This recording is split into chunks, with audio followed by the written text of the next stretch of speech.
Armoor Adilabad railway line సాధన సమితి దీక్షలు కొనసాగుతున్నాయి. సాధన సమితి ఆధ్వర్యంలో జిల్లా కేంద్రంలోని R&B అతిథి గృహం వద్ద చేపట్టిన ఈ దీక్షలు ఆదివారం 34వ రోజుకు చేరుకున్నాయి. దీక్ష శిబిరాన్ని PDSU జిల్లా అధ్యక్షులు గణేష్ ఆధ్వర్యంలో సభ్యులు సందర్శించి తమ సంఘీభావం తెలిపారు. రైల్వే లైన్ సాధించేంత వరకు తాము అండగా ఉంటామని, ఈ పోరాటానికి తమ సంపూర్ణ మద్దతు ప్రకటిస్తున్నామని వెల్లడించారు.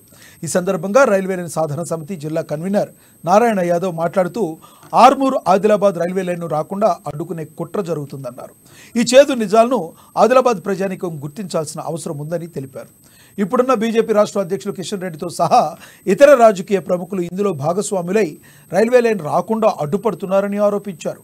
ఎవరన్ని అడ్డంకులు సృష్టించినా తమ పోరాటం ఆగదని, అవసరమైతే ఆందోళనను మరింత ఉధృతం చేస్తామని, అనుకున్నది సాధించి తీరే వరకు నిద్రపోమని ఘంటాపదంగా చెప్పారు. ఆర్మూర్ రైల్వే లైన్ నిరాహార దీక్షలు కొనసాగుతున్నాయి. ఈ నిరాహార దీక్షలకు మద్దతు తెలిపినటువంటి చీము నెత్తురు ఉన్నటువంటి అన్ని సంఘాలకు ప్రత్యేకమైనటువంటి ధన్యవాదాలు చెప్తున్నాం.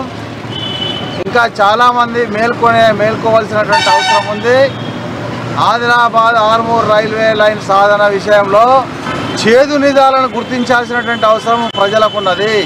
హరీష్ రావు కేంద్రంగా ఆదిలాబాద్ జిల్లా ఆర్మూర్కు రైల్వే లైన్ రాకుండా పూర్తి స్థాయిలో కుట్రలు జరుగుతున్నాయి. ఇప్పుడున్నటువంటి బీజేపీ రాష్ట్ర అధ్యక్షులు కిషన్ రెడ్డి, ఇందిరాకరణ్ రెడ్డి కానీ, కోనేరు కోనప్ప కానీ ఇందులో ఇన్వాల్వ్ అయ్యి హరీష్ రావు ఆజ్ఞ మేరకు ఓవరాల్గా ఇక్కడ కూడా ఆదిలాబాద్ జిల్లాలో బీఆర్ఎస్ నాయకులు ఎవరు కూడా పట్టించుకుంటలేరు.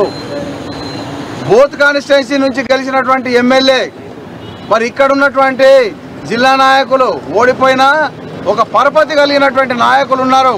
వాళ్ళు ఎందుకు స్పందిస్తలేరు? రానున్నటువంటి రోజుల్లో ప్రజలందరూ మేల్కోండి.